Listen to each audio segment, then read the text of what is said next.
This is the UTV 44 Game of the Week Preview Show, brought to you by Metro PCS. Another week of the high school football season here on UTV 44. Jim Cox and Dan Brennan as we get ready for a matchup that's been going on this side of the bay for a long time. Daphne and Fairhope tonight here on UTV 44. We're excited to bring you that one. See our old friend, Coach Carter from Fairhope, who we used to see in the Auburn days when he came down. Saw him for a couple playoff games against McGill. We did, yes. Back in the day. He used to bring a bus full of pretty good players. Yeah, they looked good getting off the bus too, as I remember Bart Sessions pointing out one time, I think. Of course he would. Yeah. All right, so let's go back to last week. So last week we got Saraland and Blunt up at Blunt, and you know we're kind of talking before the game and trying to figure out how things are going to go, which is usually a exercise in futility. You and I trying to figure out what's going to happen, but we kind of said, all right, well, if we think there's one team that could turn this into a rout and really kind of get up early with some great deep playmakers, we thought somebody's going to blow somebody out. It's probably going to be Blunt doing it tonight, if that's how the game we're going to go. Yeah, and the fact is that Blunt does have those players. They've got the deep threats. They've got the wide outs. We were just watching the quarterback and wide receivers before the game, and it was like watching a show right there. Like you pay your $5 just to watch warm-ups. But as it turned out, Saraland... Remember Lev telling Jacoby, saying, hey, don't use it all up out here right now. Save a little for the game. Exactly. And but Saraland had something to prove. They had a chip on their shoulder. They'd just come off a tough loss against Daphne, a game they thought they should have won, and maybe they should have if they defended the kickoffs better. And they came out ready to go. And yeah, Saraland was able to get the win, but in that manner, by that much of a dominating fashion, it was really shocking. I know you went and met with Coach Kelly during the week last week, and then when you and I were talking about the game, and you said, yeah, he really likes his team. You said he really likes this team, and then when we talked to him before the game down in the field, I mean, it was almost like it's not like he didn't know something that everybody else didn't, but it's like I'm not sure he's shocked at all at the outcome of that game on Friday night. No, there's no way he was, because when I talked to him Wednesday, just a couple of days before the game, a couple of answers that I liked is, do you like your team? I really like my team. Do you have a shot on Friday night? Oh, yeah. We do, and they had to play their best football game. There's no doubt about that. And I think it wasn't just Jack West who was astounding, but also Andrew Booth, wide receiver, former linebacker. I mean, they just played with a toughness. And both lines. I mean, they dominated up front on both sides of the ball. West was able to have a clean pocket.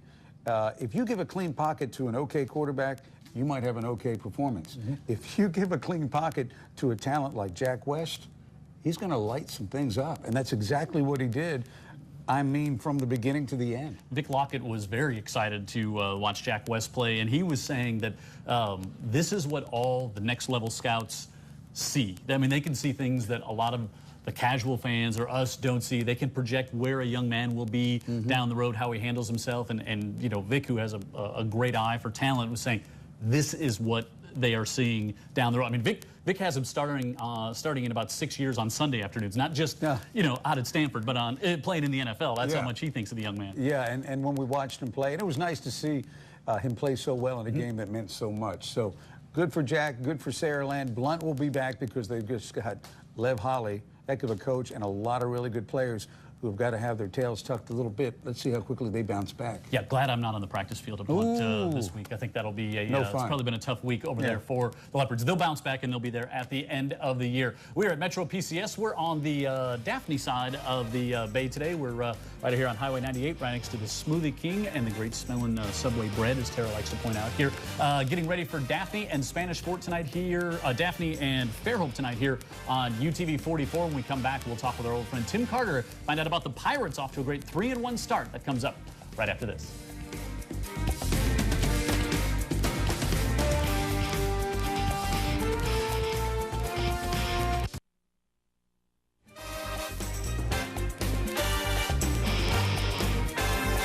Metro PCS pregame show here on the Eastern Shore, 825 Highway 98 here in Daphne, and that's the location if you're both a Daphne fan and also if you're a Fairhope Pirate fan. Tim Carter, head coach of the Fairhope Pirates. First time we're going to see Coach Carter here since he's come down here to the coast, and also Brett Howell starting safety. We'll talk with Brett in a second here, and Dan and I were joking about this the other night. You know, last time we saw you as a coach, came down, you're a coach in Auburn, and had the best running back in the state that year, carried the football a few times, a kid by the name of Reuben Foster on your team. You told us before the game, you said, we're going to give him the ball a few times tonight. Dan, we're like, he is the best running back. He is the best running back in the state. I mean, is a guy like that a once-in-a-generational talent that a coach is fortunate enough to get? He was definitely a special player. And you guys kind of looked at me funny in the pregame, and I said, you know, he's going to carry the ball a little bit tonight. And you guys were like, okay, really? And he sure did. Yeah, he did. I remember the run. Yeah. I remember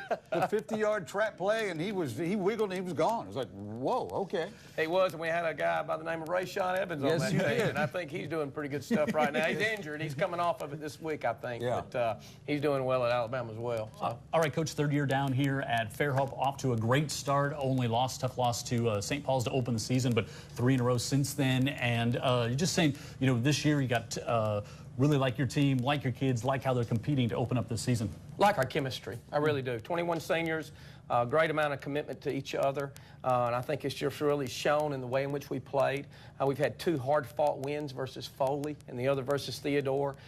We Big lost. win on the road. I mean, that was a great win last week for you. That was a big win, and you know, I think they was kind of.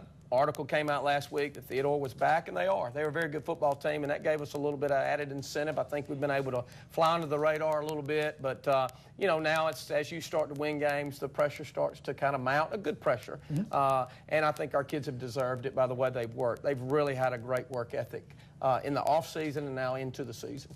Yeah, and it does look like your team is a tough group, because to win those games the way you have won them, not easy, and the only loss to a very good St. Paul's team. So just characterize your team, if you would, for us. Well, I think it's a lot of resilience. They went through a tough year last year. We really did.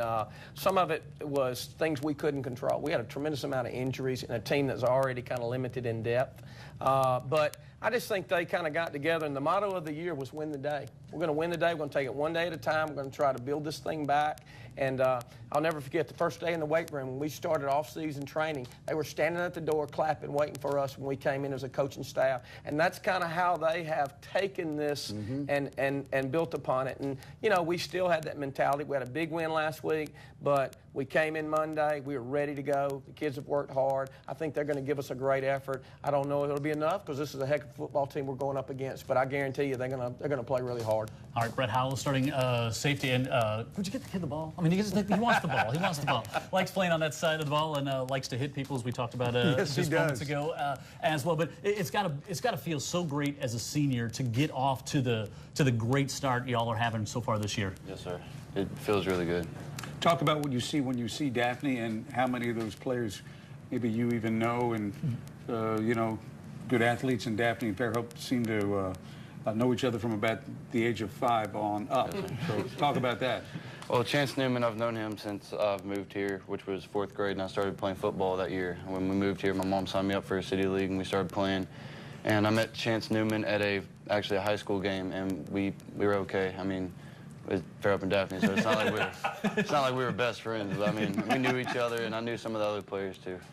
It probably didn't take you, of course, you being a coach here in the state of Alabama, know the rivalries, you know about it, but it probably didn't take you long once you got down to Fairhope for the people to kind of remind you that, yeah, it's kind of important to win that game to our team up there to the north. They probably let you know early, I'm guessing, I'm going to give you a little tidbit right here. I was on the initial Daphne staff in 1989 on Coach Tyler's staff. So I was there when this school started up, and I remember the emotions that went into Daphne being built and starting, and the pride they had for their school. And you better believe it. When I came here, they let me know real quick, we want to beat Foley and we want to beat Daphne. And, you know, that's a little easier said than done. But our kids really embrace this. It's not a region game anymore, but the intensity's still there. Hey, so coaching up at Auburn, I mean, great high school football up there as well. But can you talk about just maybe some similarities or differences you see between coaching up in one great hot spot of Alabama and what you see down here on the Gulf Coast? It's good football. It's South Alabama. It's the SEC of high school football, being 7A football, 7A, 6A. I mean, it's good ball. It reminds me, this rivalry reminds me a lot of the Auburn-Opelika rivalry. We shared a city borderline just like we do here in Fairhope and Daphne. You hardly know when you leave one and enter the other. I mean, these kids know each other. There's a lot of good friendships, but not this week. You know, I mean, it's a good rivalry. I mean, last year, I mean, Daphne won a big game, beat us. Coach King had them rolling. They came across that field. They shook our hands. They acted with class. It wasn't any taunting or anything like that. And that's one thing I like about this rivalry and respect about it. All right, so extra special week. Does it feel like an extra special week for you? Yes, sir, it does.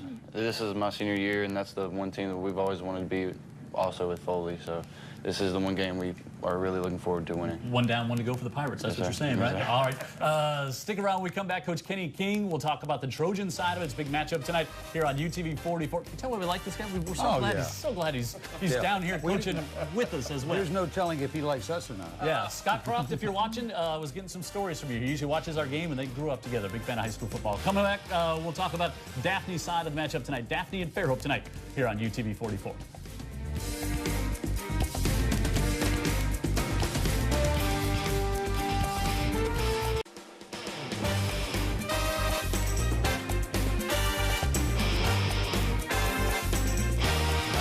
Metro PCS. We're at the Daphne location tonight, and we've got Daphne fellows with us right here. Coach Kenny King of the Daphne Trojans, and also we have linebacker Ty Reynolds here, who was on the show last year. We talked to him there.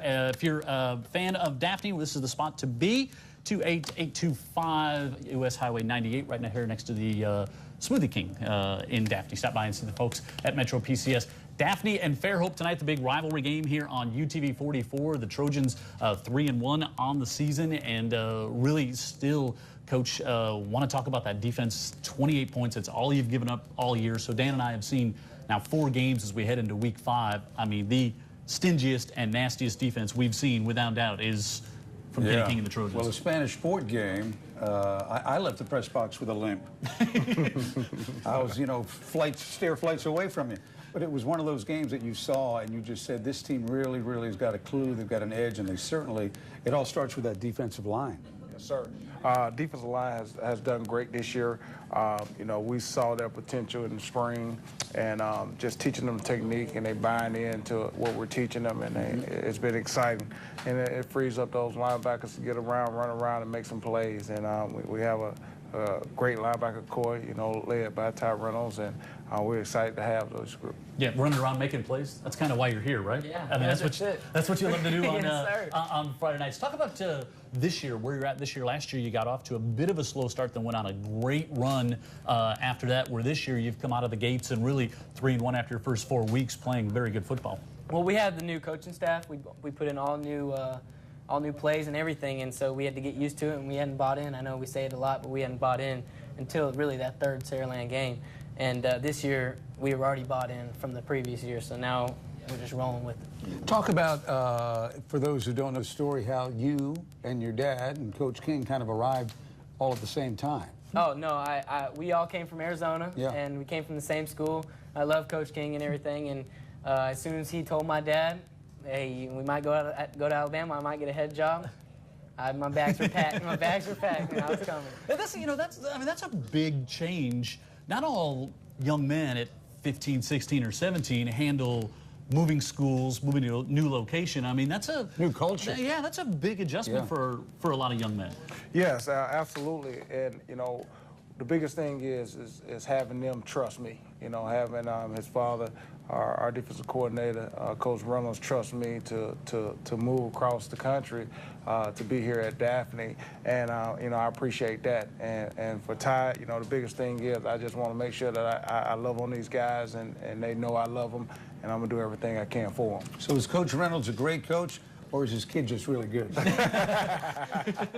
Both. All right, we'll take the old man, I guess, but you know, we got the youngster. I mean, say Daddy's got the sniffles and can't show up on. He's still got to get his 12, right? Yes. Okay. Hey, so the Daphne Fairhope rivalry was kind of really starting to really pick up as you were playing at Daphne. So you know, we talked to Coach Reynolds when he came to Fairhope, and he said he knew being on the Daphne staff, but they didn't have to give you a lot of history to read up on this rivalry, did they? No, not at all. I mean, it's the longest rivalry at Daphne High School. I mean, you think of Daphne versus Fairhope.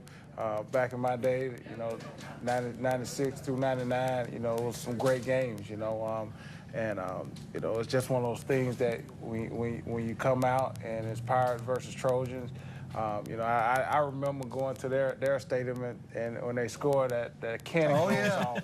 And one of the biggest things is I was saying defense, you know, y'all don't understand, but we got to make sure that cannon don't go. And I don't think they understood it because again, that was the rivalry back when I was there. You kept the cannon quiet there last year with the win. It's a different. I think your team's different. It's a different Fairhope team you're going up against this year than what you saw last year in your first year. Absolutely, back. absolutely. I mean, they was young last year. Their quarterback has stepped up. He played last year, and now it looks like he got it figured out. I mean, think of that linebacker Baumhauer. I mean, he's running around just like he's having a great time. And yeah, they have a great team, and Coach Carter has done a great job. It'll be a great challenge for us. All right, so you didn't know. I mean, you get here, you're like Fairhope. Yeah, where's that? You know, you didn't know. But the rest of your teammates last year, I'm sure, brought you up to speed. But now, being at Daphne for 2 years, you got to totally understand what this week means, right? Oh yeah, definitely showing up to the game last year. I didn't quite know what it was about. Then that atmosphere that we went into, the cannon went off in pregame, and I didn't like that.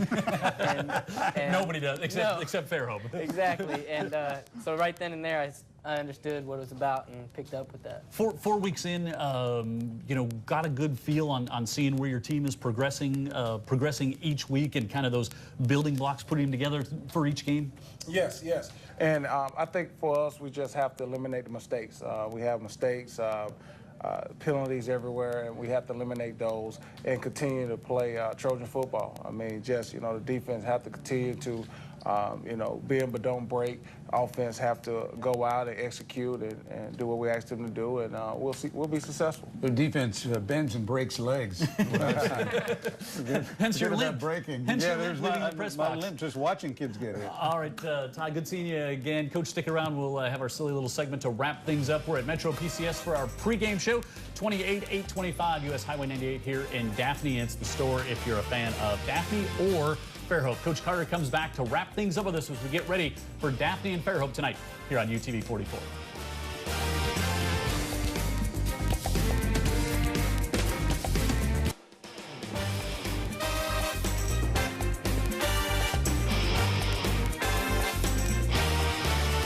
Cox, Dan Brennan, Kenny King, head coach of the Daphne Trojans, Tim Carter of the Fairhope Pirates. And it is amazing how all the coaches know everybody. We were just talking about how Kenny came down here to Daphne. You were on the staff, and you know, because if he had lived down here, well, he might have been starting like in 5th grade for the first Daphne team, right? Very true. Yeah, no doubt about it. You know, and we do. Dan and I, we've mentioned this before, but it's really a cool thing that we get to see how most of the coaches interact and the respect and the brotherhood and the love they have. I mean, like, you know, Lev Holly and Coach Kelly last week, I mean, they literally are almost like brothers. Yeah. I mean, what we get to see between the coaches is really something special. But also what's very interesting is then when game time is approaching, you know, hugs and kisses are over. Right. And these guys are competitive. They want to win football games. And we saw that on the field a little bit with Coach Kelly and Lev last week. And then we saw it play out in the way the game turned for Saraland. Coach Kelly we visited with Lev on the field, and we were going to talk to Coach Kelly, and Coach Kelly was stirring the pot. He said, look, Liv's mad you're talking to me. Let's go find out. So then he goes over there and starts a little gamesmanship before the game, putting Brennan and I in the middle of this. All right, so you were lucky enough. You never had to go through these you had 1 year of dumb questions. We used to ask these dumb questions at the end of and they were really dumb. Ask Riley about them sometime. So now we just do it much simpler. It's a craze that's sweeping YouTube, sweeping the nation, called Bren in, Bren out. I just asked Dan Brennan about a topic, and he either says Bren in or Bren out. Named it after me. Yeah, so then you're no one's ever named anything after me. Yeah, so then you're either in or out. So Dan Brennan, I'll start with you. Yeah. Playing fantasy football. Bren out. Out. Out. These guys are busy. I'm lazy. And as much as I love the NFL, like I've never been in a fantasy league. But we're on the outside of that. I mean, we're the strange. All right, Dan Brennan, mayonnaise. In. Bren in. So out. In and thick. You like we should chase like one of the most vile creations on the planet. Disgusting. Yeah. Wonderful. It's like a jar. Wonderful. It's like a jar full of pus. Oh, it's just. Oh, my wife dips French fries in it. I don't get it. Okay. I don't get it. Dan Brennan. Yes, Jim. Shaving every day. Bren in. I don't have to, so I'm still young. And oh, I'm like twice a week. Like I can't stand it. Now my back, totally different story. And I shave with mayonnaise, by the way. No need. Makes it slick. Watching Seinfeld reruns. Let's move on. Oh, Bren out. Really? Way out. In. Okay, so that we're together. I mean, I've already. Show about nothing. I love it. Like But I've seen them all. perfect for my mental capacity. Like it is perfect for that. Okay, so and you may have seen this. Washington State football coach Mike Leach. Okay, so didn't know, got his master's degree here in Daphne at the United States Sports Academy. I didn't know he was down here on the Gulf Coast. Spent 3 minutes this week during his press conference. Every week they have a fan ask a question. Said, "What's the best party you've ever been to?" Okay, so he's a pirate guy, loves pirates. He's a Jimmy Buffett fan. Said his best party he's ever been to, the Floribama. Okay. Dan Brennan, Floribama. Bren in? Way in. Yeah. Way in. Yeah. And I'm just saying for the atmosphere, another just you can go there on a Tuesday afternoon. Yeah. Thumbs up. Yeah. Yeah. Oh, I mean, it is. I always tell people it's best hamburger around. Yeah, I say it's the best establishment on the planet. I so love the floor. But I thought he was in his press conference. Mike Leach. I like Washington that. State. Yeah. I like shout out. Dan Brennan, getting a pedicure. Much to the chagrin of Mrs. Brennan, Bren out. Ever had a pedicure? And. Yeah. I bite my nails. I'm out. How about you don't like toenails though, right? Not the toenail. No. Okay. I haven't had one, but I'm not opposed. I would like to do it. All right. Brennan, owning a pair of cowboy boots. Bren Brennan. And. In. I got one on right here. Yeah, all right. Last one. Dan Brennan, driving a motorcycle. Bren out. Out. Out. Yeah, out. We would not have made it this long if either one of us. I would lead the news that night. Kickoff coming up next. Fairhope and Daphne tonight here on UTV 44. We're going to the booth. They're going to the sidelines. Stick around. It comes up right after this.